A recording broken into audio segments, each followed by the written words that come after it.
Hello everybody and welcome to another episode of Shit Loretta Knows. I know that I'm actually 2 minutes early for a change.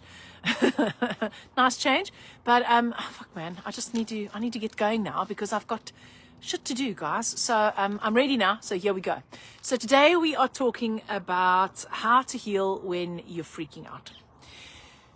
So lest you think that, I'm always zen-like, and when I get sick that I don't freak out, let me assure you that that's not the case. When I was pregnant with my daughter, she was tiny, she was about 4 or 5 months old, I had the most incredible abdominal colic, right, pain.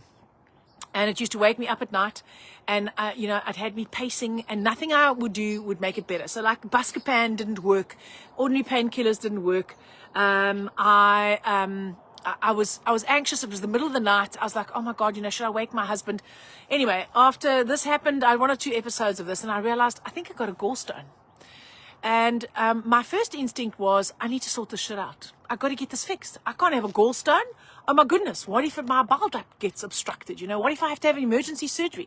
I don't want to have my gallbladder out. Okay, so that kind of freak out is perfectly normal when you get slapped with some sort of diagnosis. Anyway, I went and had an ultrasound scan, and I did have a gallstone. I had 3 gallstones, but I flushed them out. So I didn't have to have the surgery.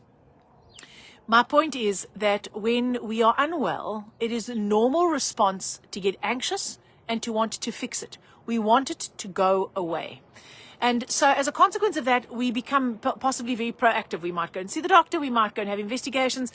But the reason behind all of that is because we want the symptoms to go away. So what I want us to understand is that our bodies are self-healing mechanisms. So when I say our bodies, I'm talking about not just your body. I'm talking about your body and your brain and your mind. Your body, your mind, and your emotions. Your being is always tending towards healing. And then what happens is you meet an obstacle. So that could be a lifestyle factor. It could be that, you don't drink enough water, or you eat too much cheese, or you don't eat enough, or you eat too much, or you don't exercise, or you have a problem in your relationship, or you hate your job, or you're living an unfulfilled life, or you have unresolved trauma, or you haven't felt your emotions. It doesn't matter what it is, but basically your body comes up against an obstacle. And if it can't go over or around it, then at that interface where your self-healing mechanism meets the obstacle, you develop signs and symptoms. So if you realize that signs and symptoms are not necessarily an indication of something dire, they can be, but they don't have to be. And that even if the label, I see my hair's going, if the label that you are going to get diagnosed with is a serious label or a complex label, the fact of the matter is that signs and symptoms are feedback that you are off track. Now, it's not that feedback that you're a bad person. It's not a feedback that karma's come to bite you on the ass. It's feedback that you are not aligned, that you are not aligned in some way, that things are dysregulated in some way, and that your body, your being, needs you or wants you to change. Now, change is not comfortable, so instead of actually facing that, most of us would just like to go and take something that's going to take the pain away, and then we don't have to worry about what we want to change because we're change resistant. But if we remind ourselves that signs and symptoms are not a punishment, they're a feedback, they're a safety mechanism, they're your body's way of getting your attention. That can sometimes help to alleviate the anxiety. It's a bit like a GPS telling you you've taken the wrong turn. You don't suddenly go, oh my God, I need a new car, I'm never going to get to where I'm going, my life is over, I'm going to be stuck on this off-ramp in Johannesburg for the rest of my life, for example. No, we just go, okay, well, reroute the damn thing, and it's going to say to you, carry on here, make a U-turn, turn right, blah, blah, blah, turn left, and then you're going to get back on the right road. And so, yes, it might take you a little bit longer to get where you're wanting to go, but the fact of the matter is, it's just feedback. So if you remind yourself that signs and symptoms are feedback, not that something is wrong, well, can be that something is wrong, but it's less about something is wrong and more about there's an obstacle. There's something that needs to be cleared. There's something that needs to be changed. Somewhere we are not in alignment. So when we're focused on fixing, when you just want it to go away, now, this is a normal response. So do you think I was up in the middle of the night, pacing up and down with a gallstone, going, oh, I'm so happy that I'm getting this feedback about my gallstone. Oh, I wonder what I'm so pissed off for. I was like, oh my God, no, I want this pain to go away because I want to go back to sleep. and, you know, I'm not loving this, and I'm not having a happy time. Well, of course, that was my initial response. But I also knew that if I continued with that response, I wasn't going to solve anything, because what I was really after was healing. I mean, the short term, what I was after was a good night's sleep. But what I was after was, I don't know, health, healing, not just an absence of my symptoms. So when you focus on fixing something, you're focusing on the thing that you're trying to fix. So when I am focused on fixing my 10 kilograms of weight that I have too much, in my perception potentially, then where's my focus? What am I fixing? I'm fixing the fat. So where am I focusing? I'm focusing on the fat. So in the short term, my short-term diet and whatever else that I've decided to do might help me lose the 10 kilograms. But if my focus is then on keeping the fat off, where's my focus? It's on the fat. Ultimately, I'm going to recreate the fat. And that's why yo-yo dieting is such a thing, right? Anyone who's ever lost weight on a diet and regained it will know what I'm talking about. Now, whether it's weight or whether it's a gallstone or whether it's a tumor, it's the same thing. The reason why diseases, very often we have flare-ups of them, and we have flare-ups in episodes. So like autoimmune disease, they can go into remission, but then they can also flare. Cancer, when we treat it with chemotherapy and radiation and those kind of things, there's a mean remission rate. So they don't say that your cancer is cured. They say you're in remission. This is a medical term. You're in remission. And there are statistics that indicate how long you can expect to be in remission from a particular type of cancer. And once that time has passed, then it means that there's a certain percentage of people who have had a particular kind of cancer whose cancer is going to recur. Now, part of the reason for that is because if we're only focused on fixing the cancer and then we're focused on keeping the cancer away, our focus is on the cancer. It's not on the healing.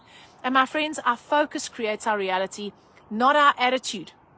And whenever you're trying to fix shit, your focus is on what needs fixing, which means that in the long term, you're going to recreate what needs fixing. So in order for true healing to occur, in my opinion, we have to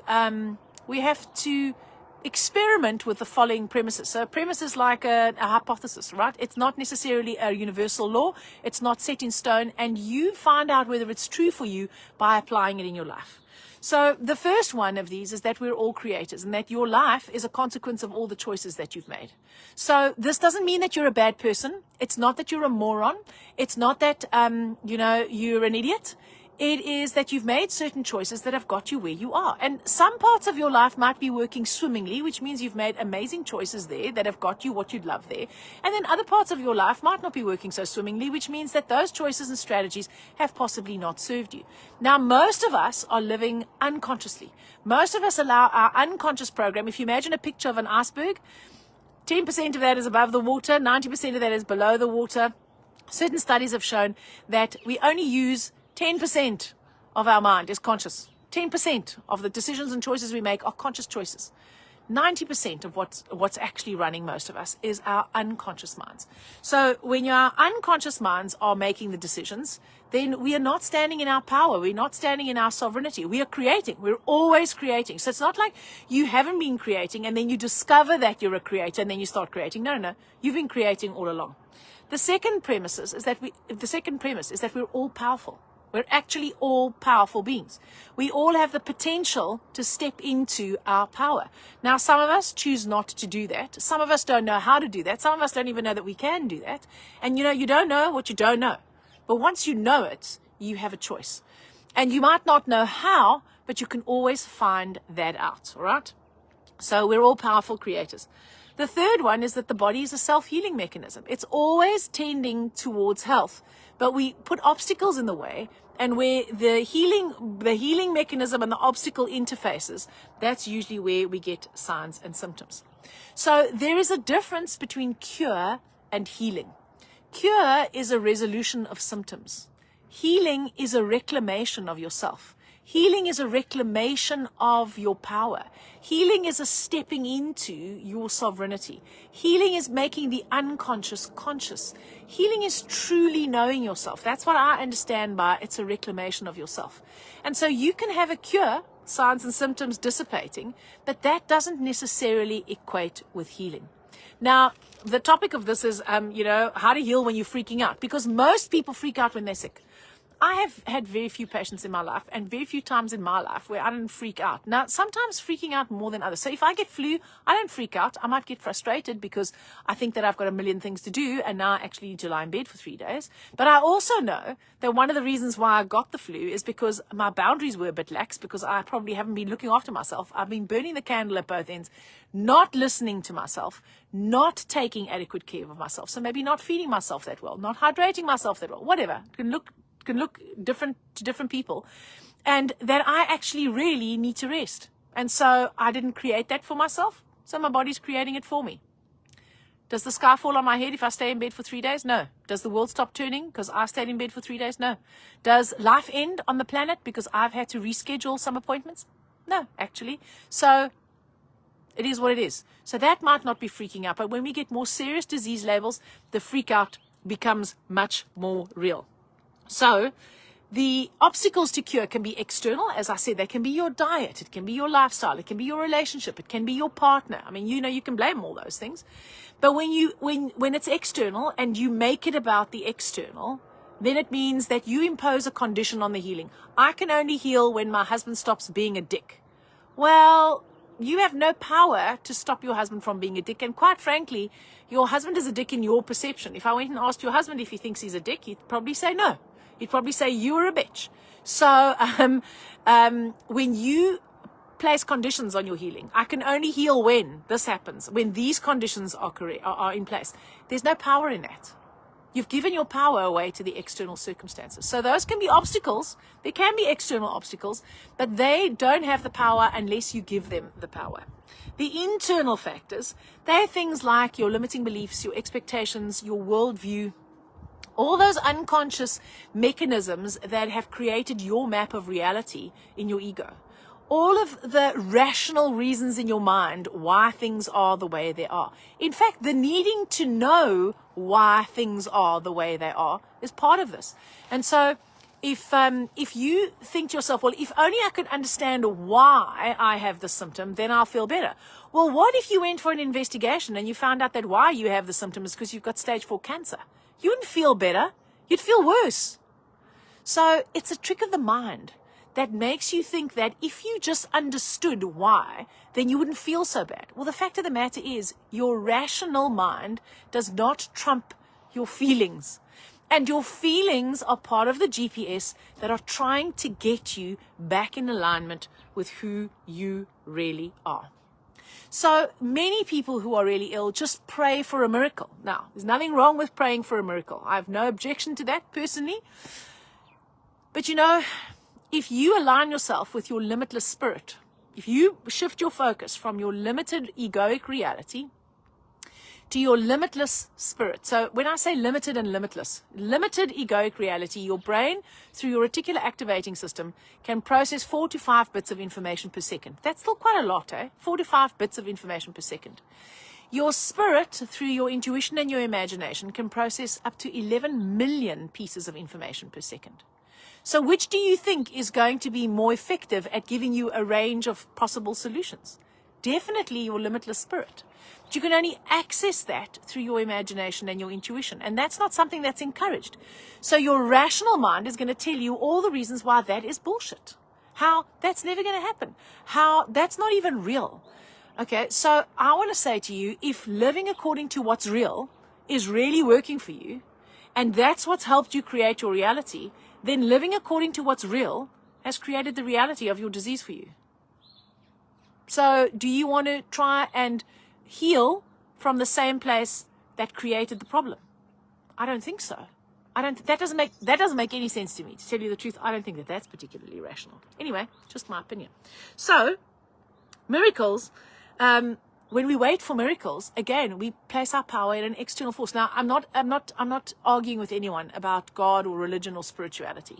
But I'm a firm believer in God helps those who help themselves. And so we have access to this limitless part of us, this God spark, our divine self. Whatever you want to call that, right? We have access to that, and that's been given to us by the divine. But the actions and the choices we take, that's the free will part, right? That's the God helps those who help themselves. And if we're taking action that's in alignment with our fear, then we're going to create more of what we fear. If we're taking action that's in alignment with what we love and what brings us joy, true joy and love in our hearts, then we're going to create what we would love. And you cannot create healing from a place of fear.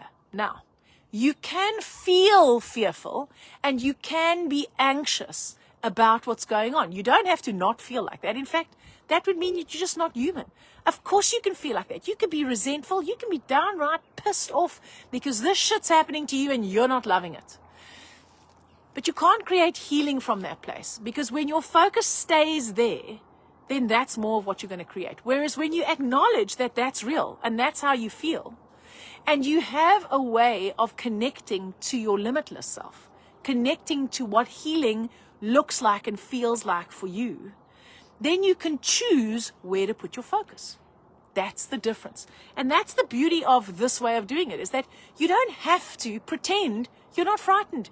You don't have to be positive. You don't have to be strong. You don't have to be happy. In fact, you know what? You don't actually even have to be grateful.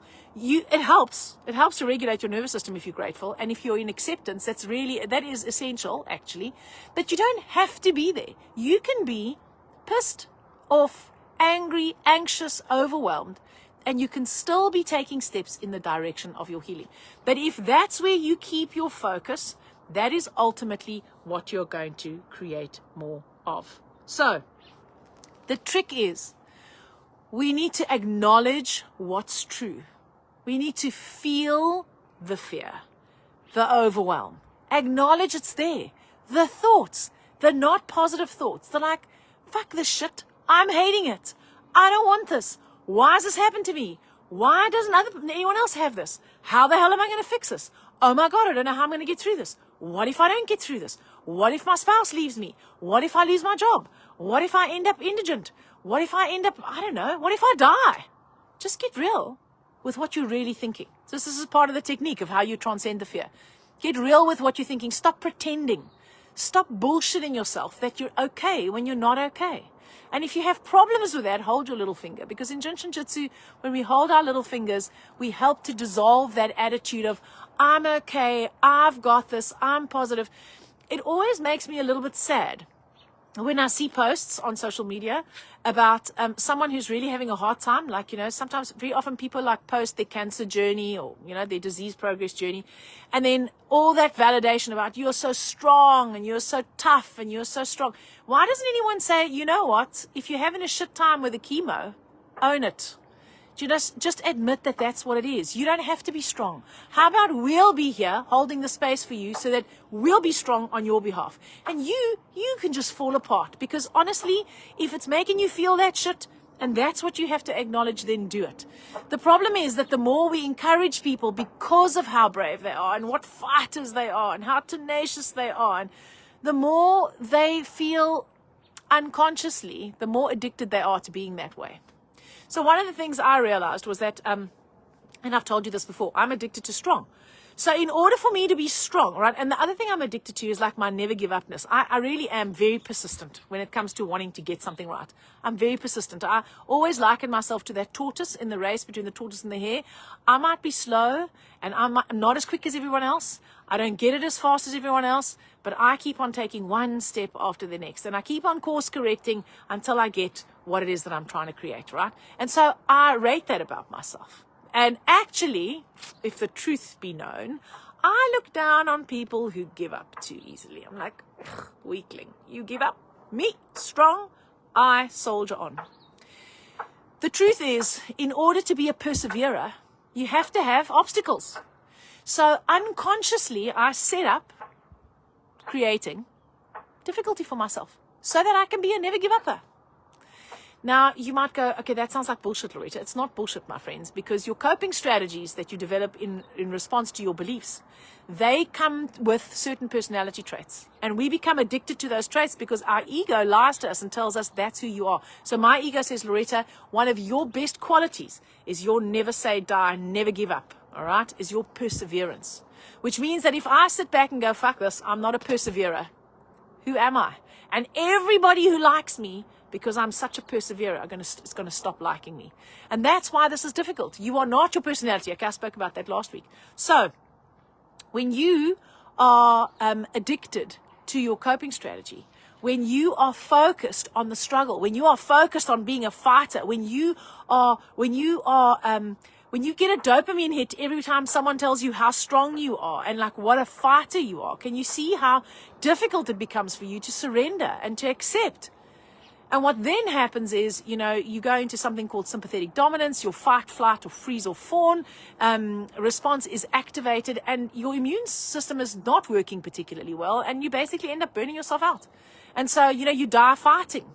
And I don't mean necessarily physically die, but it can be. You physically die fighting, or you burn yourself out fighting. That is not healing.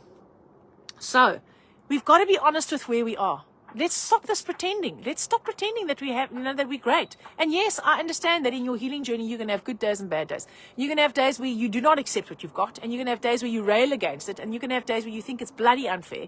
And then you're going to have other days where you're a bit more equanimous, I think that's a word, when you have more equanimity about it, right? But just own the truth.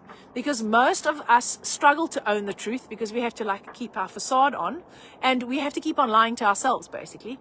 So own the truth. That's the first step of transcending the fear. Get real about where you really are. Get real about how you really feel, and get real about what you would like to do to get rid of this. I'd just like to take a pill to make it all go away. Yeah, okay. Has it worked for you in the past? No. Okay, so do you think it's going to work now? No. Okay, but is that what you want to do? Yeah. I just want to run away. Yeah. Hell yes. I often have. I just want to run away. It's one of my most favorite ego strategies. The second one is to connect with what we love. So the way to do that, an easy way to do that, is to just imagine that you had your ultimate health, whatever that is. And you may not know what that's going to look like, right? But why? Why would you want to have your healing? What is it that you're going to do in your life when you have this healing? What are your relationships going to look like? What is your money going to look like? What's your career going to look like? What's your relationship with your kids going to look like? What your friendships going to look like?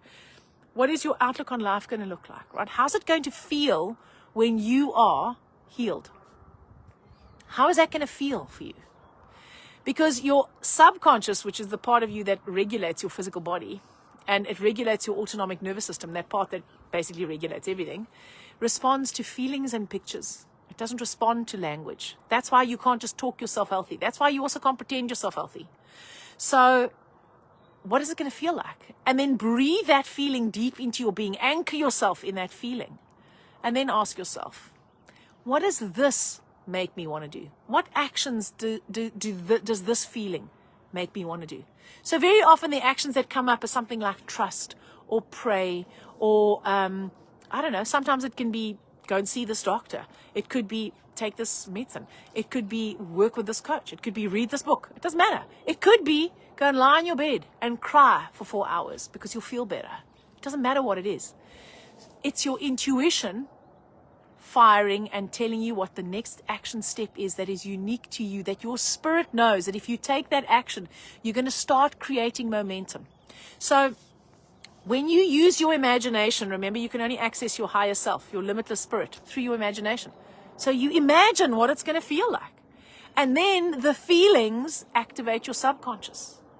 And the picture of what you're going to do and the feelings activate your subconscious. And now your subconscious starts affecting your autonomic nervous system, and now things start changing in your physical body. Maybe not overnight, maybe not even after a month, maybe not after 3 months. Those of you who've been following me for a long time, I have this friend called Kobus de Tooy, and he was involved in a surgery. He had a spinal fusion, and the neurologist mixed the MRI up between him and another patient, and so he got the other patient's screws at the other patient's level in his spine. And he basically was in a induced coma on heavy medication because of the extreme pain. He paralyzed one side of his body, lost control of his bladder. The pain, he says the pain was like doing push-ups with pins in the tips of your fingers. Imagine that, right? He was a recce before. So the soak was tough, right? So they basically, they medicated him so heavily with opiates that he was in a coma, more or less, a medically induced coma for 7 years. He lost 7 years of his life. He had a near-death experience, and God told him to pull out all the pipes and stop taking all the medicine. Okay, and so he did all this. Long story, right? This is not about him, but for 10 months, he lived in that pain, believing, because in his near-death experience, he saw the healing that was happening. And so he had this perception that these divine beings of light were working on his physiology every day, but he had no change in his symptoms. No change for 10 months. This man held the faith. He lay there and did the healing every day. And 10 months later, he woke up one morning and the pain wasn't there. 10 months. Okay, so honestly, if he can go for 10 months in that kind of pain and discomfort and the fear, we can do this, guys. We can do this. Okay, anyway, I digress. He has a book about this experience. I actually have some copies. Oh, my God. Okay, but I'm not posting them to anyone. So you can let me know if you want a copy. I'll make sure I'll try and get you one. Okay, so it won't change overnight because you've taken one action. But every time you take an action, your current reality changes a little bit. So I'm going to use this as an example. Imagine you need 20,000 Rand. Imagine I need 20,000 Rand to pay my bills, okay? And so I go, okay, I need 20,000 Rand quite urgently. So what am I going to do? And I think, okay, I'm going to teach a master class, 4 hours. I'm going to charge 1,000 Rand. So 20 people pay me. I'll have 20,000 Rand. So I advertise the master class. 4 people sign up. Now I've still got time, right? 4 people sign up. So I've got 4,000 Rand, but I need 16 more. So then I think, okay, well, what else can I sell? I go, oh, I've got a book that I can sell. So if I sold 200 copies of my book at 200 Rand, then I'll have another 4,000 Rand, okay? So that's now going to take me up to 8,000 Rand. So now I only need 12,000 Rand, okay? So every time I take a new step, I advertise the program, someone pays me. I don't need 20,000 Rand anymore. I've got 4, so now I need 16. Can you see my reality has changed? So I go from my new reality. I go and connect back to what I would love to create. And I go, okay, what now? What do I do now? And my intuition says to me, contact all the people who worked with you in the past and offer them a special offer on your masterclass. Okay, so I contact all the people that I worked with in the past. I offer them a special offer, a reduced rate on the masterclass, and another 10 of them sign up, and now I've got another 10,000 Rand. Okay, so now I only need 6,000 Rand. So can you see my reality's changed? So now I check in again. I go and connect to what I'd love. What I'd love is to pay my bills with ease, right? And I need 20K to do that. Right, that's what I'd love. And then I ask my higher self, right, what do I do next? What's obvious for me to do next? And it was like, okay, those people who still owe you money, maybe they're people that owe me money. I mean, I don't often have people who owe me money because my clients are amazing. They always pay me. But just go and check to see who's outstanding. And maybe there's like 1,000 Rand here and 2,000 Rand here and another 1,000 Rand there. I'm going to go, oh my God, there's 6,000 Rand outstanding. I invoice all those people. I send them a reminder. I say, hey guys, you owe me this money. Please pay up. They pay up. Boom, 20,000 Rand. So every time you take an action, you start creating momentum. You get more intuitive hits. You do the next thing. You do the next thing. It's like unraveling the breadcrumb trail. It's like God, the angels in the universe, put the crumbs down, you pick up the crumbs, then they put the next crumb. Then you pick up the crumbs and they put the next crumb. And the thing that stops us from doing this, I mean, it sounds fairly simple. It is. It's not easy, but it's simple. Is because we want to know, A, that it's going to work. Like if I take this action, like dear God, if I take this action, what guarantee do I have that this is going to work? Well, I'd be saying, well, the action you're taking now, what's it giving you? Actually, it's giving me this growth. All right. So a growth, like as in a tumor. Okay. Well, so why don't you just try picking up the breadcrumb? Who knows? So the need to know how it's going to turn out, the need to know what you've got to do, not just the next step, but the next step and the next step and the next step. Like I want to know all the steps. And then I want to guarantee that if I take all these steps, that I'm going to get the result that I'm after. And that's not how it works, my friends. How it works is you take the next step and then you ask, and then you take the next step and then you ask, and then you take the next step and you ask, and you actually have no idea how it's going to turn out. And so the key to actually accessing this imagination and this intuition and your higher self is to let go of the need to know. Now, you may have to remind yourself of that every day. Oh my God, I have to remind myself of that like every 10 seconds. Because my ego is very attached to needing to know, because needing to know gives me control, and needing to control myself, others in the world, one of my limiting beliefs. So the letting go of the need to know, that's the part that actually is the hardest. But here's the good news. You don't have to let go of it completely. You don't suddenly have to become a believer. You actually just have to let go of the need to know enough to get your next step. Once you have your next step, you can worry about, oh my God, I wonder what the next step is. It doesn't matter. You can relinquish your need to know every time you need to connect to your higher self to get the next step for your healing. And this way, you transcend the fear. You don't overcome the fear. You don't not have the fear. You have the fear. You acknowledge what the fear is doing for you. It's getting your attention. And then you choose to connect to what your higher self would love for you in terms of your healing. That is, and then you take an action in alignment with your higher self. And that is how you transcend the fear. So you need never get rid of the fear. Saying I have to get rid of my fear and have a positive mindset before I can heal is placing a condition on your healing. That whenever you place a condition, that's part of your egoic reality. Your focus is already on what you need to fix. Your focus is on the limitation. I cannot get better until X, Y, and Z is in place. I cannot be happy until X, Y, and Z happens. That's a trick of your mind, my friends. It's a lie of your mind. So I hope that gives you some insights of how to heal when you're freaking out. What I actually want you to get from this is that you can heal even if you are freaking out. You don't have to have all the answers. You don't even have to know, like if you work with me and I'm your coach, I don't even have to have all the answers. All I have to have for you is the certainty that you are powerful, because that's the premise that I operate on. You create, you're powerful, body is self-healing. And then what we do is between you and me, we access our intuition to unravel how do we remove the obstacles, what is the next step we have to take. And then an obstacle comes up, we clear the obstacle. That's what all the tools and techniques are for. That's what the Jinshin Jitsu is for. That's what the feeling meditation is for. That's what the soul retrievals are for. That's what they're for. That's all the different exercises are for. They're there to remove the resistance. So if you have a healing challenge, whether that is mental, whether it's emotional, whether it's physical, if you want to improve the health of your relationships, if you want to improve the health of your body, if you want to reclaim the parts of yourself that you feel you've lost, then I would love to help you do that. So if you're ready to do that, if you're ready to step into your power, if you're ready to become a conscious creator rather than an unconscious creator, then maybe I'm your girl. So if you're keen, reach out to me and I'll set up a free call. We'll have a chat. There's no pressure. I only want clients who really want to work with me and who are committed to themselves and to the process. I don't want clients who don't want to work with me and who can't stand me, because then it's not going to work. So I'll send you to someone that you might like more. I hope that you guys have an amazing Wednesday. So if you are looking for coaching, if you're looking to change your life, you're not looking for coaching. No one's looking for coaching.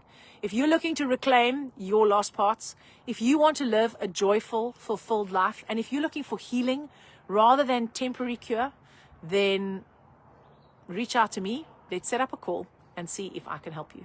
Thank you to those of you who are watching this live. I've got many of my clients watching these lives, okay? So, I can see you guys here. So thank you for that. Please type live if you are watching live. Lots of you have done it. I'd love to hear your comments. Is there anything that I left out? Does it sound like bullshit to you? Does it sound like something you can get behind? Is there any part of it you'd like to know more of? Leave it in the comments. I will reply to the comments. I'll reach out to you if it needs to be a private message. And hopefully we can get your questions answered. Thank you so much for being here. And I will be back next week with more shit Loretta knows. And in fact, next week, I think I'm going to talk about why attention is essential to create what you'd love. So, thanks for being here. I'll see you again next week for more shit Loretta knows.